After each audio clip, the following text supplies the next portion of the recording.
Hello, everyone. We're at another fabulous edition of the Etiquette Show on MNN. And we have an amazing guest today, Sabrina Swenson. We're going to talk about her insights and experiences at this fabulous show today. So take it away, Santosh. Sabrina Swenson. Change often comes in on cat's feet, arriving unexpectedly and through unlikely messengers. In the fall of 2021, the resonance of a single phrase from a prominent editor reverberated within her. I do not accept a binary choice. Although uttered in a context unrelated to sexuality or gender, those words penetrated her heart at precisely the right moment.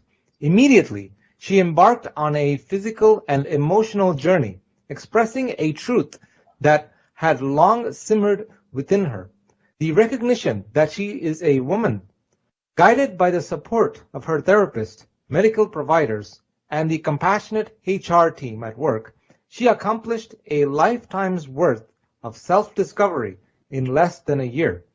She emerged in the public eye, embracing her authentic self through a courageous and public transition. Remarkably, during this transformative period, she applied for and earned a promotion in her professional life, aligning her career with her newfound personal authenticity. In the midst of her journey, serendipity led her to an unexpected love story. She connected with an incredible woman, also navigating the path of transgender identity. Despite the unpredictability, their love blossomed, culminating in marriage. Their union defies societal expectation and exemplifies the beauty of love transcending conventional boundaries. Advocacy takes on a profound dimension when it's not just about being a supporter, but living a life exposed to the public eye while remaining deeply personal.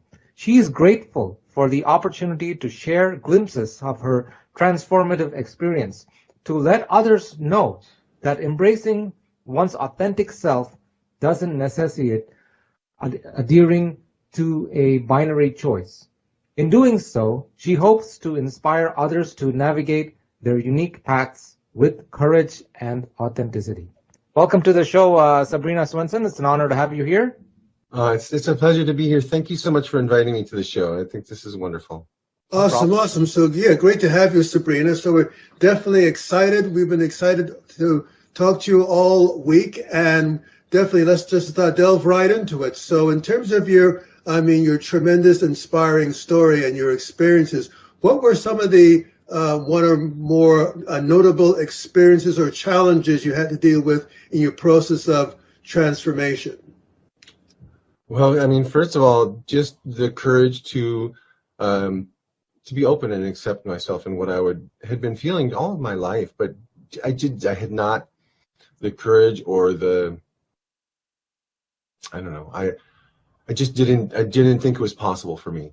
You know, I could come up with a million excuses why I thought that was the case.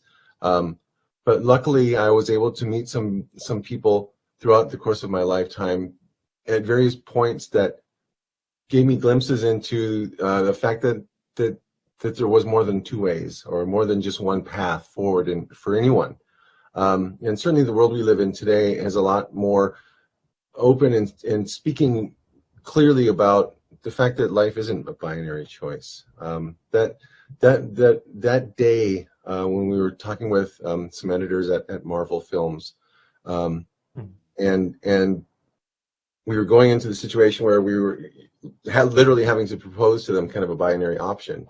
And this editor that I respect, and it doesn't even matter about respecting this person, but just hearing what he said at that moment was exactly the catalyst for me to decide, you know what, I can do this, and it's not too late, you know, because that was kind of my biggest thing. I most of my life I always kind of had felt like it was too late, like I had, you know, that my path was kind of set and I couldn't change it. And I think that was the biggest, most powerful part, because it was easy to just stay stuck where I was and not being open and willing to do something about it. Awesome. Yeah. Yeah, so definitely. So I guess one of the experiences that you had is that it's never too late. Once you feel that the time is right, that you just go for it and go with your feelings rather than thinking that it's too late to do some sort of conventional standard of what's too late. Yeah, and and it's funny because I participate in some forums and things like that, and looking for other people that whose maybe experiences somewhat similar and so forth. And it's so funny to hear people of all ages kind of say the same thing, like, "Oh, it's maybe too old to do this," or whatever. This whatever restriction or self-imposed limitation we put out there, and that's I think one of those key things: a self-imposed limitation. I This is my life, and I get to live my life the way I choose to. And not be forced to conform just because. And it's funny, I've met so many other amazing women that have transitioned at all ages, some very young, some very old, and we all fit in because we're being ourselves. Awesome, awesome. And in terms of your own personal experiences, did you get some sort of support or a lot of support from your family or colleagues or friends? Or how was that sort of? Because a lot of times, sometimes I find that in terms of when you're being, transgender and that whole transformation, sometimes you get great support and sometimes there's resistance. So how was that process for you? It's in. I live in California, and so from a state perspective, I'm in a very fortunate place. However, my family is split. My immediate family is not comfortable with my life, and it's challenged right now, and that's unfortunate. But I guess I remain hopeful that maybe with time that will change. However, I have a number of amazing family members, cousins, aunts, uncles, that are incredibly supportive and have stood by me throughout this entire process, even when other relationships have been challenged. And that's I've heard some things said that really confused me too. Like, I had one person very close to me say that it would be better off if I was a gay man instead of a transgender woman. And it was a woman that had said this to me. And sometimes when I hear those kind of comments, I feel, and again, this is my own projection, but it feels like, is it because people are so disrespectful towards women? I don't know. It's a really weird spot for me because I don't understand that notion. I have always, in my entire life, and it's kind of one of my other kind of things, is that I've always had incredible respect and appreciation for the strength of women, and I just have felt like that's weird. That's a weird comment to me. So yeah, it's been a mixed bag. But again, like, professionally, the company that I've worked for has supported me. Well, and this is maybe an interesting point too. It's never been a thing at work. I worked, as I said, I worked with my HR team, and the main HR administrator had helped a few other people in other jobs transition, and she has a child herself that has transitioned, and so she was so incredibly compassionate and helpful. So that when I did come out at work or transition at work, I said, hey, to certain people, I told them, hey, this is what I'm doing, and that was that. It's never been brought up again. We don't talk about it. People don't ask me questions or whatever. Not that they couldn't. And in fact, I'd almost welcome sometimes those conversations because I think it's good to share between people. But my professional side has been really supportive and helpful. The family side we're still working on. Awesome, awesome. Well, it's good that you have a supportive work environment because, I mean, it could be definitely terrible to go to work and people are like, you're getting all sorts of weird prejudicial mentality. Exactly. But the fact that you're not like in a situation like that shows that you're working in an environment, sounds like it's relatively progressive and being in California maybe. Yeah, and it's an industry that's connected to the film industry, and so there is obviously, I think, maybe more exposure in this industry than in some others. And I certainly have a lot of friends and people very close to me that haven't had that same experience in their work life, and again, geography depends a lot. It seems like kind of where somebody's career what industry it might be in is also definitely an issue. But again, like I host meetings with very large clients like Marvel weekly, and I haven't had one customer ever. I don't know what people say behind my back about me. That's none of my business. That's whatever, however I present myself. But in terms of working with me professionally, and it's the people have been so supportive. And again, that's made this. It's made it not as scary as I maybe thought it would be at sometimes. Now I've lived now fully as myself for well over a year, and like it's wonderful the way my career has supported me. Awesome. You're going to say something, Santosh? Oh no, it looks like you have a dream job. Like everybody's supportive of you, and also like working with Marvel and those kind of things. That's like you've accomplished a lot of your dreams. So I really admire that. Yeah. Thank you. Yeah. And that was a really scary thing, because I was the year when this was all happening. It's funny to hear the bio and talking about over your. Every day is a new part of my journey. Every day is a new part of my transition, and so it's not like it's done or anything like that. And it's a constant work in progress to be myself, and sometimes unlearning some of the gender roles that are often learned behavior in our societies. But the way that the people have supported, and the customers that I work with. They're not the on-camera people. They're the people in post-production. That's kind of my area. And again, it's just been a welcoming community there. That's what I was wanting to just say, that, and during this, there was a new job that was an option for me to apply for at work. And I really wanted this new position. And originally it was going to come open like in March or April, and then it ended up not being posted until late August. And during that time I was, what do I do? Do I wait? Do I transition and go forward? How to handle that? That was a very scary, because like I said, I needed to have this position. I needed to change the position. I really wanted this job. And I was terrified whether or not I should transition before or after. And on the one hand, I felt like it wouldn't be authentic to go and get this job and then transition into it. But rather, but at the same time, I felt like I didn't want to in any way reduce my chances. And that's another one of those areas where my HR professional at work really helped me navigate that. And she said, we're not hiring you because of your sexuality or your gender. We're going to hire you because of your aptitude for the job, if I was hired, right? And so that really helped me have the courage to say, you know what? Because again, like I said, originally March, I wasn't quite ready to transition publicly yet. I still had a lot of things to work on. But by August, I had to. I mean, I couldn't live this kind of split life anymore. For me, that was very difficult. And I just had to do it. And so I was like, okay, I'm going for it. And they'll either hire me for my skills and talents, or they'll do something else.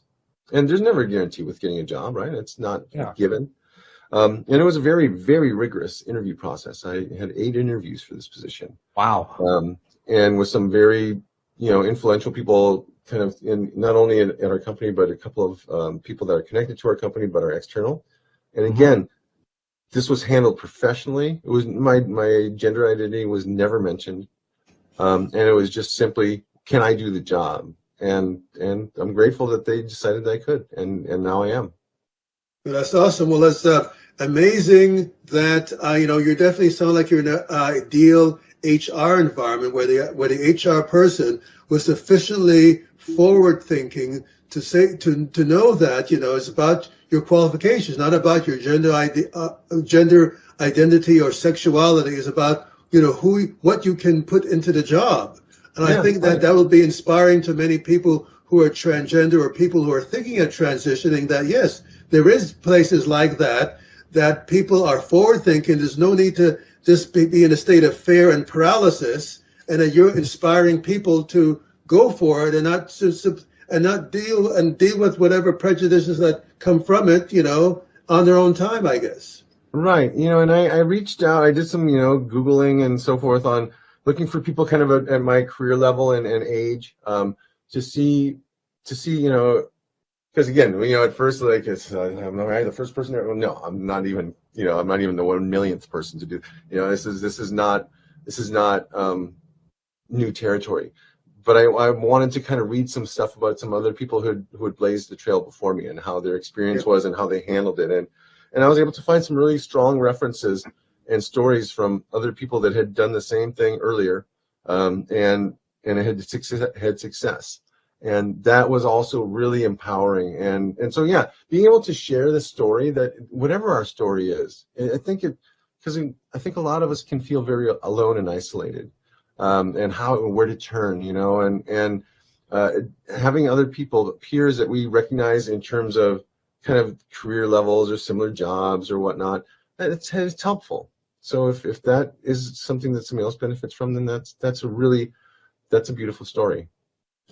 Yeah, wanted to just go backtrack a little bit to that person you were talking about who said, you should have been a gay male. Do you think that it's going back to what you were talking about binary? Do you think that people who say that is because they have this binary idea that you have to be male or female and you should be male whether you're gay or hetero? You think that's the mentality, that this binary mentality that you were talking about before?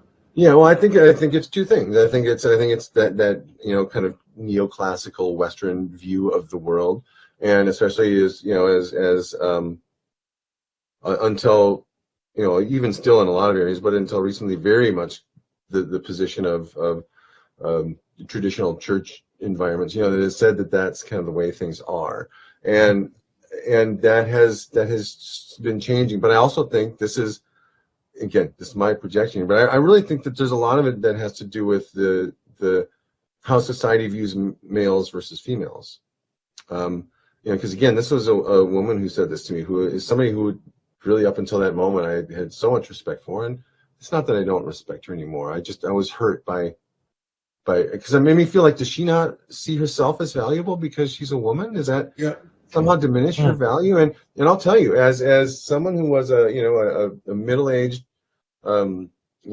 pretending to be white male, transitioning to being a middle-aged transgender woman, the difference in the way I'm treated in society is pretty radical. Wow. There's no question that society has a favoritism towards the male patriarchy. Mm-hmm.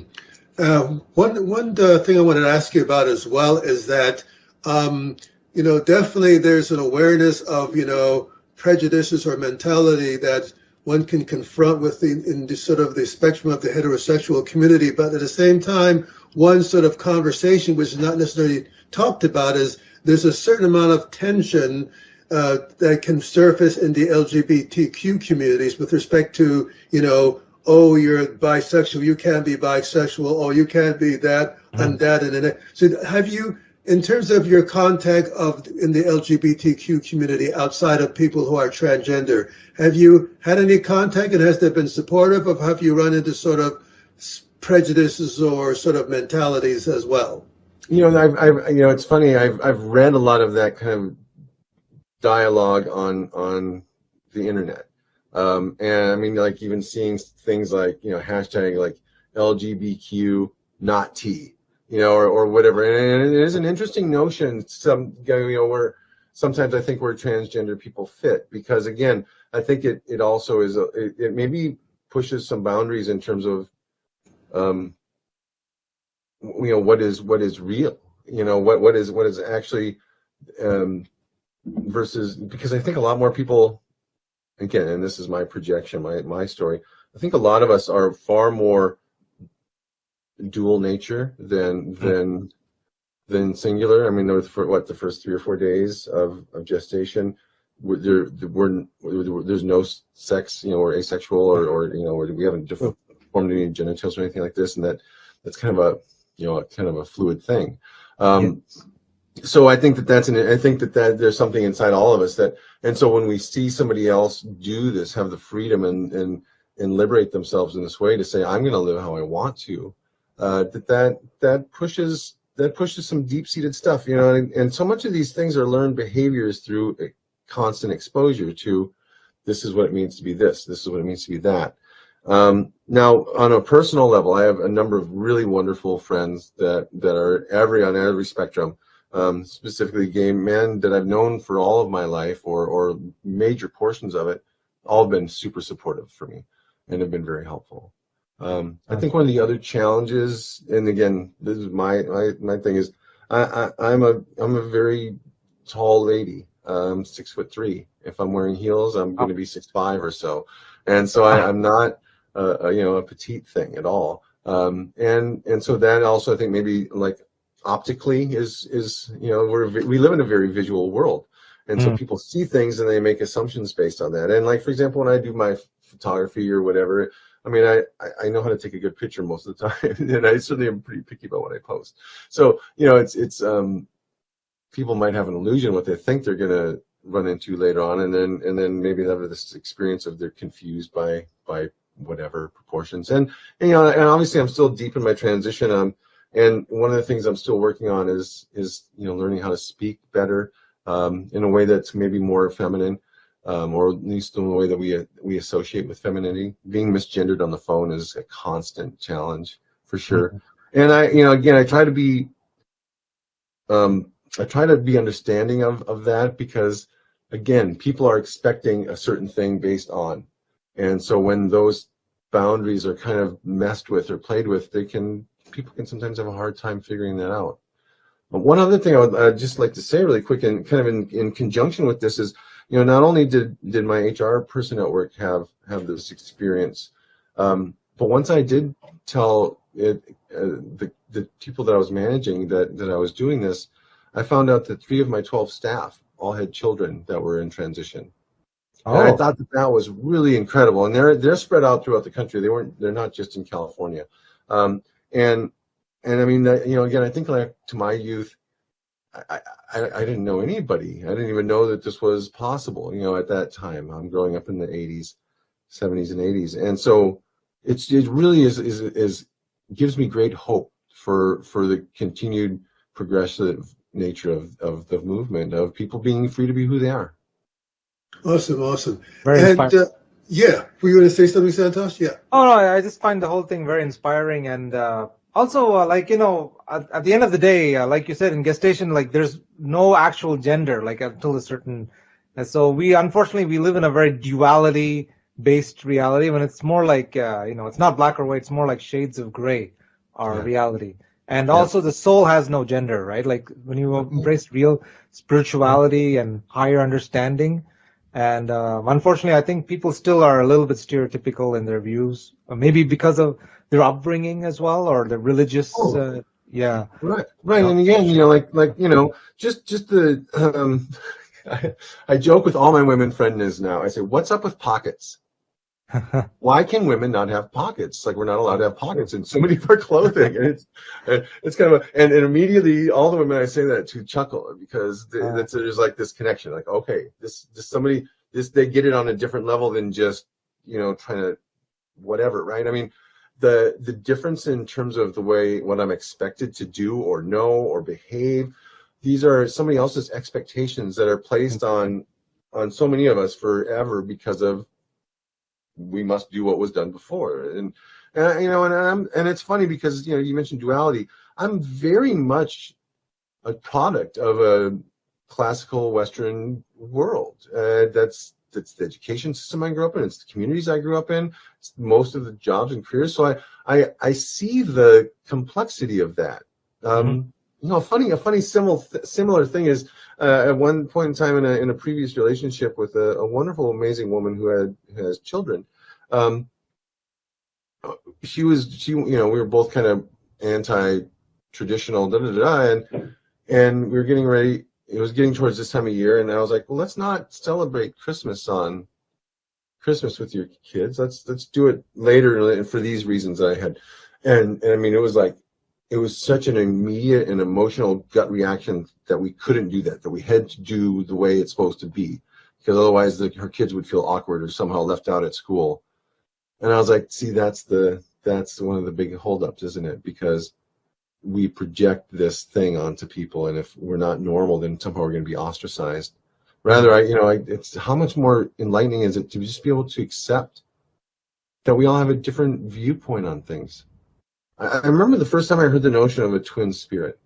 And there was something that when I heard that term, I just immediately just went, it just resonated in my heart. Like, whoa, what is that? What? Because that's really that I feel that way, and I was really blown away by this notion that I wasn't alone again, that this is something that's been in society for as long as humans have been on this earth. That there isn't just man or woman, that sometimes there are things in between. Yes. And again, I look for those similarities in our global cultures, the global mythos that are not directly related but are really interconnected. And that's been one of them. I mean, again, there's the core, if you look at any data set, you're going to have a core cluster of data, and then you're going to have outliers. Some of us are outliers, and we all add to the soup. Well said. Awesome. Isn't the two Santas, isn't just a little question, isn't the two spirits come from, is part of Indian culture and Hirja culture, the two spirits? In Indian culture, especially in Hinduism, they really embrace that ideology even more than Christianity, I find.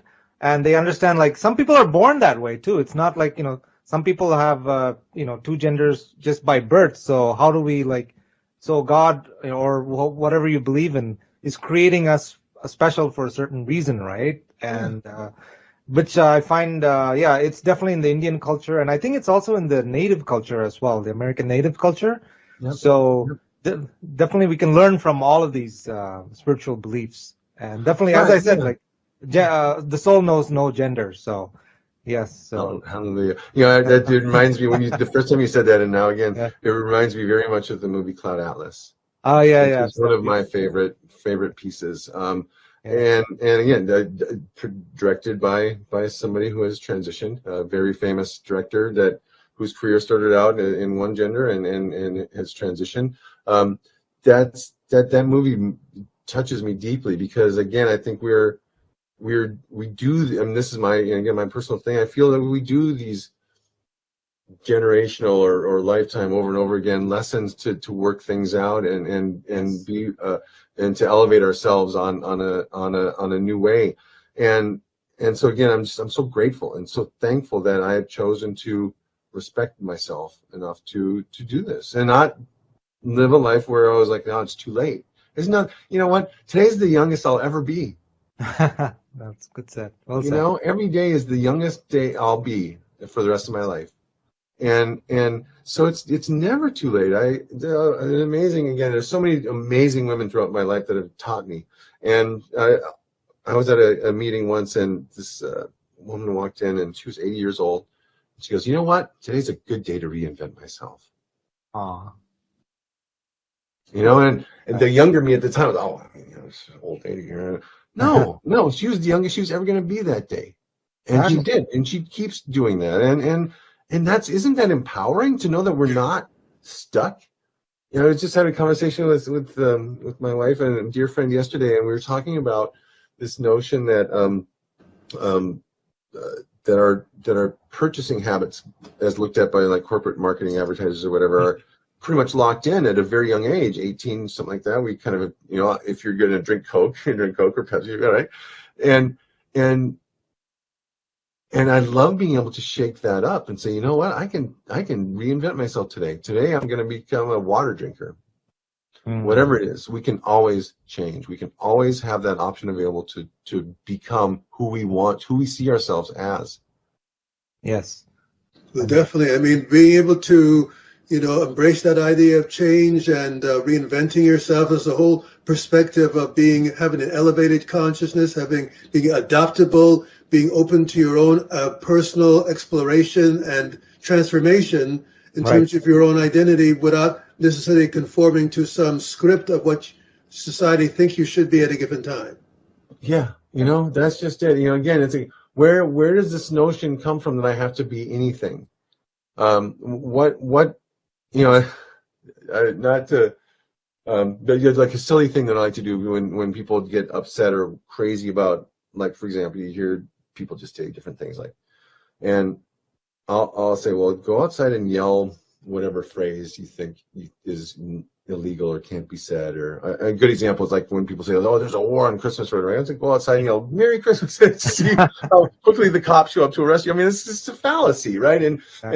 But we sometimes will hook into these belief systems because we hear it repetitively, or we look for confirming evidence or whatever. And my notion continues to try to be, if I think one thing is this way, change it.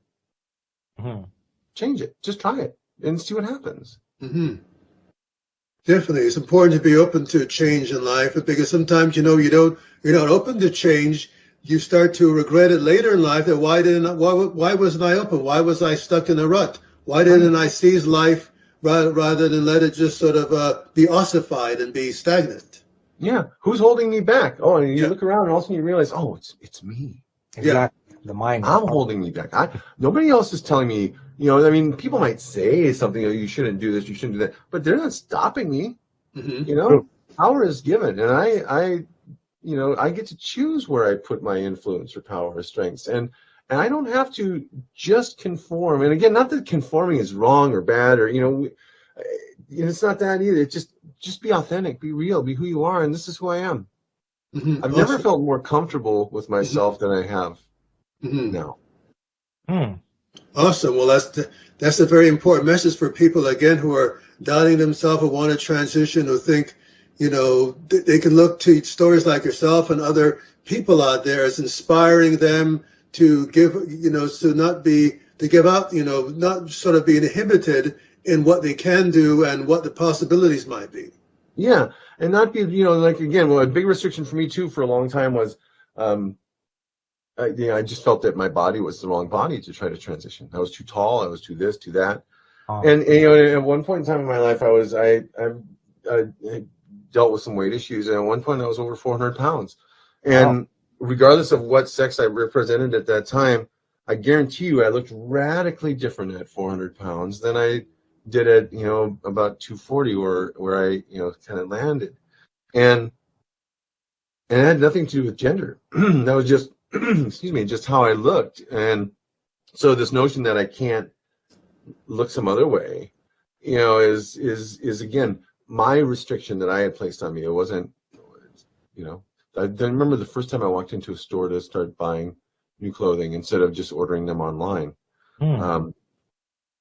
That was terrifying and liberating in a way that few things in my life have felt, because, again, there was a part of me that goes, oh my God, I can't expose myself like this. And well, why not? Of course I can. Who's gonna, what? And I mean, I've had a few strange looks for sure. I mean, there's definitely times when I've had looks or whatever and felt uncomfortable or whatever, but nothing became of that. And I try to move past it as quickly as I can. No one came, and no security guard at the store came up to me and said, you can't buy that. Also, you live in a very free country as well, a very supportive state. Right. And again, I look at, there's, this is one of those things that's really weird to me is I hear several years ago, I basically kind of withdrew from watching the news because I would get too wrapped up in it, and it just wasn't healthy for me. And so I'm kind of out of some of the normal flow of information. But I mean, I hear these things about the assault on transgender rights in places, and in this own country of purported freedom, and it just hurts. It hurts my heart to hear these things. It hurts to think that this issue is somehow so charged for some people that they would really, you think that I need to be put to death or restricted from access to health care or whatever. I mean, what the F? I'm sorry, but it's really crazy to me. I don't understand how somebody thinks that they can project themselves into another person's life and change them or force them into being compliant. it really, so, when I hear or talk with other people that are facing these challenges in the United States of America, not to mention other countries, I've been very blessed. I've traveled to 41, I don't think it's 40, I think it's 22, but I have 41 stamps. Just I have a bunch of stamps on my passports. And most of it's just work travel and stuff, but it's been wonderful to be able to go around the world and meet people of all places. And there's places that I can't go now. Oh. That I've been to in the past that would not allow me in. Or maybe if I was able to get in, it would be very uncomfortable for me to be there. And I'm the same. That's another thing. I'm the same person I've always been. My soul, like you said, the soul doesn't have a gender. My soul is the same soul. I mean, people that know me know me. They just now get to see this me presented in a way that is new, perhaps for them. So how is it that this person that was allowed to do this before is now not allowed to? It makes no sense. It really is. It's. I think if anyone can be honest with themselves and really think about this from a simple, pure level, there's no argument that stands up. Mm-hmm. For yourself, in terms of your own journey, have you sort of been involved in sort of any sort of community activism, or you're sort of more lower profile as far as overt social activism in terms of your own? And are there any sort of organizations you might want to mention for people who are not sure of themselves or want to get some consultation? What should those people do who are listening, who are watching you, and is, I'm interested in maybe getting some support network? Like what should be the process for people out there who are inspired by listening and watching you and want to follow in your footsteps from your inspirational words? Well, I think that because that's something that I would love to get more information on for myself as well. I feel like I could be more involved in that way in some aspects of my life, and I look forward to that part of my journey expanding. It's interesting because all of my life I've thought of myself as a supporter of people, whatever the kind of cause is, and but now that I'm living this environment, I'm living this living in a way that is seen as whatever that living it versus supporting it is definitely a whole different world. Yes.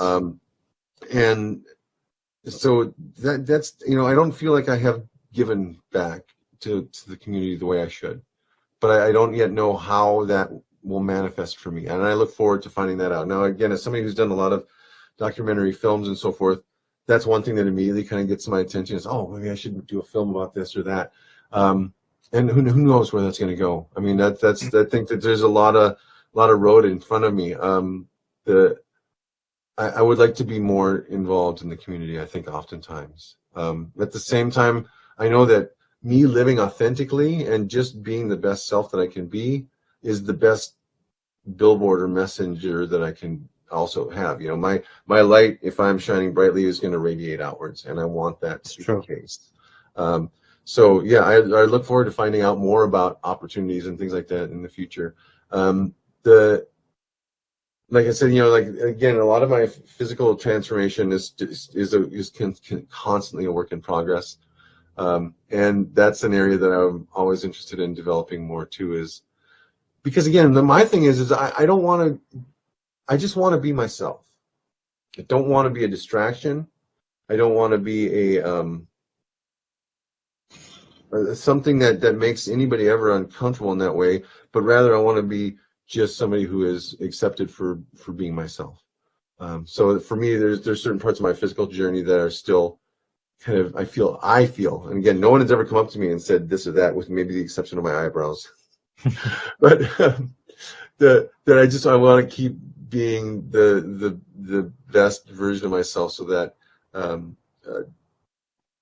I can just be and not distract. Mm-hmm. And I think, from most of, and not all of, but most of the other transgender women that I know feel pretty similar to that. We just want to be recognized as ourselves. and not be constantly forced to feel awkward. Mm-hmm. And another thing that kind of goes along with that is using public restrooms. I think that's probably something that comes up oftentimes in conversation. And at the office where I work in, we're on a floor that's shared with a couple of other businesses. And the first time I went into the women's restroom where I belong was terrifying. Oh. And I was so concerned that somebody was going to confront me or make me feel awkward, or because I'm not in there for anything other than what I have to do, just like anyone else, right? And I can tell you that as a woman, going into a men's restroom would be scary now. I mean, because I would probably immediately feel sexualized, whether I wanted to or not. It's just some of the dynamic, and thankfully it hasn't been a thing. But those are things too that maybe a person doesn't even realize until they start to have those experiences. It's one thing to do with something in the privacy of your own home. It's another thing when you step out the door and express yourself in a way that is open for ridicule. I could wear a green shirt as a man and be ridiculed for that, whatever, right? And that's not just a gender thing. But anytime we open ourselves up to the possibility of ridicule, there can be a certain amount of fear or, trepidation with that. I think that's normal. But the good news is, again, here in California, thus far, I have not had any experiences in public that have made me feel unwelcome or awkward or in danger. Though that's an interesting point too, is that sometimes when I go for a walk at night, there are times when I have felt a level of awareness of my surroundings that I never felt before. Like, am I at risk here somehow? That's an odd feeling. That's even as a 6'3" woman, that feels yucky, and it makes me again really have a lot of emotional compassion and a certain amount of anger at how so many of my women sisters have had to live their lives and do every day. Like this notion that they're not safe. Mm-hmm. That's another one of those things. It's just ooh, yucky. It's just why I could be sitting here naked in front of everybody and it's still not asking for it. That's just it's weird. That's something that's been an interesting experience. I guess if you're transgender, you have to be hypersensitized about your security, always making sure that your environment is secure and that there's no potential threats out there. Definitely it's good that you're in a positive, progressive environment as California, but I guess that's in the back of your mind, making sure your environment is secure. Yeah. And again, California, yeah. But it's funny because on an individual level, people here are as diverse as anywhere else on this planet. I mean, there are definitely times where I felt like, okay, I can just tell that this person they're not comfortable with my very presence for whatever reason. And again, it's never been a thing or whatever. Well, the other night actually at the 7-Eleven, these guys were making really rude comments, but they, with the exception of that, no one's really been boisterous. But yeah, and again, I'm a 6 foot. I'm a big gal. Some of my other more petite friends, they have a level of security concerns that's probably even more intense for them, because again, there is a certain notion that we're just objects, and here for somebody else's enjoyment or pleasure, and that's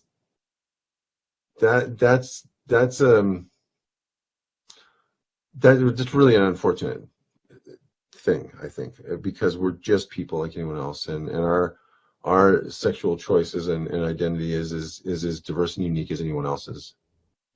So with that in mind, one thing that sort of touches on one area, in that some people who are transgender, they complain about the guys who are like fixated, or in the other extreme, they're just like fixated on people that call them the chasers or whatever stuff. Have you ever had any experiences with feeling objectified by these kind of chasers? Yes, all the time.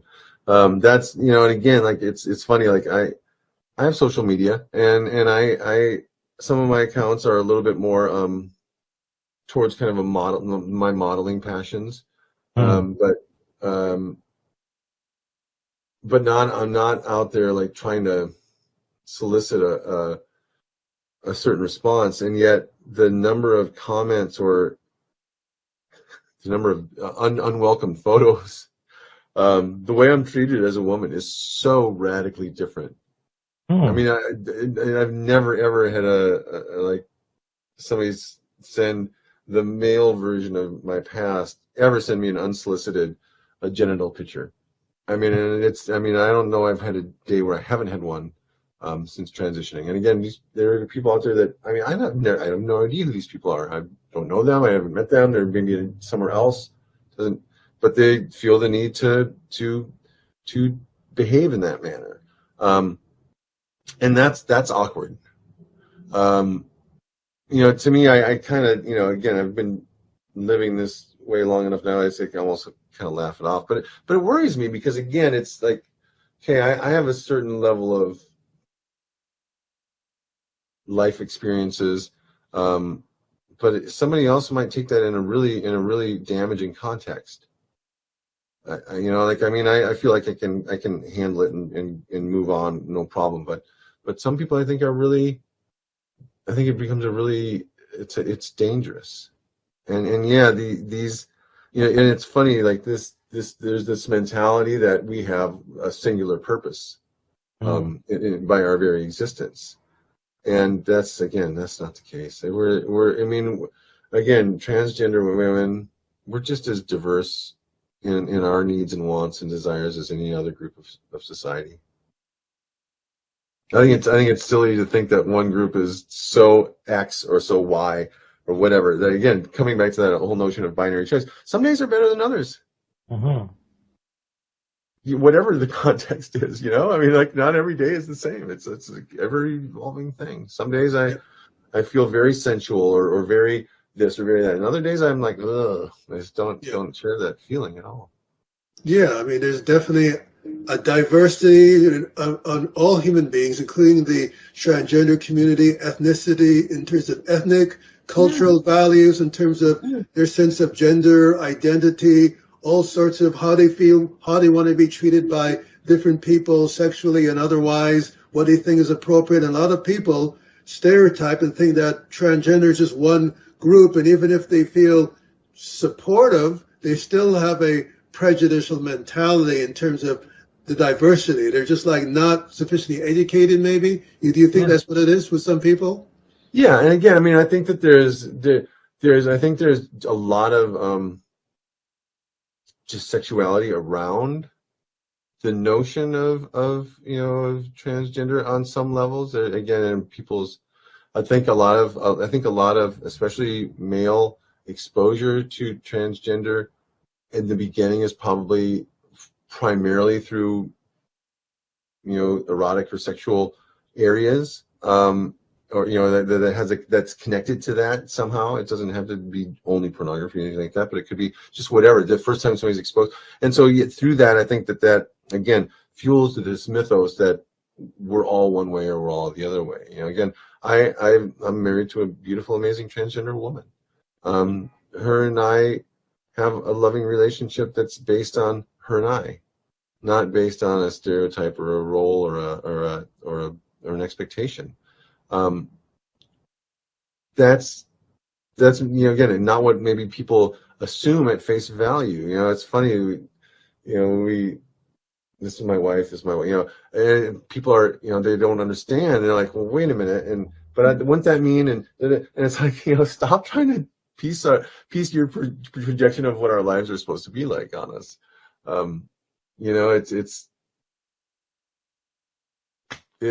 are who we are. That's all. Yeah. One of the things you mentioned before is that growing up in the 70s and 80s and stuff, and you were dealing with, a certain prejudicial mentality that definitely was not a good environment from an LGBTQ standpoint. Do you find that, as in terms of growing up in that era, that in your own, while you were in transition, there was mentalities or socialization that you had to sort of, dismiss that caused sort of a resistance to certain views in terms of your transition, that you had to say, okay, that's because of I grew up with that in the 70s and 80s. That's why I'm thinking in a stereotypical way. Or was there any of that involved in terms of combining your own sense of socialization? Yeah, I mean, and again, I like, for example, this is an interesting conversation I've had with some of my female friends that are, born cis female friends. Sometimes I get caught up on the terminology, so forgive me. But they sometimes question why I'm always so, as they would put it, so lipstick. And I do really enjoy expressing myself in a way that's very traditional, classical Western kind of feminine way. And I like to wear a lot of things that really are strong in that direction. And some of them have a lot of resentment towards that kind of portrayal of women in general. And again, like, had my entire life been treated the way I am treated now by certain portions of, men or whatever, oh my God, I'm sure that I would have the same. Again, that's one of the other kind of jokes I often tell women as a bit of an icebreaker is, how is it that women didn't, just erase all cis males off this planet by now? Because it's just so one-sided sometimes in the behaviors. And again, I say that really jokingly, of course. It's so, yeah. I know I've had my own. I didn't do this for a long time because of a lot of those reasons. I didn't know how to handle the rejection of those who I thought were important or whatever. And I have a cousin who unfortunately passed away in the early 90s during the AIDS epidemic, and he is a beautiful, amazing person, and I miss him tremendously. And it breaks my heart that John lived at a time when he was not accepted, and he was not. I mean, the family was very split over his very existence, especially once it was known that he had AIDS, and it just broke my heart. Like, how can we turn our back on our cousin? How could somebody want to behave like that? And I mean, we've treated people so poorly in this world.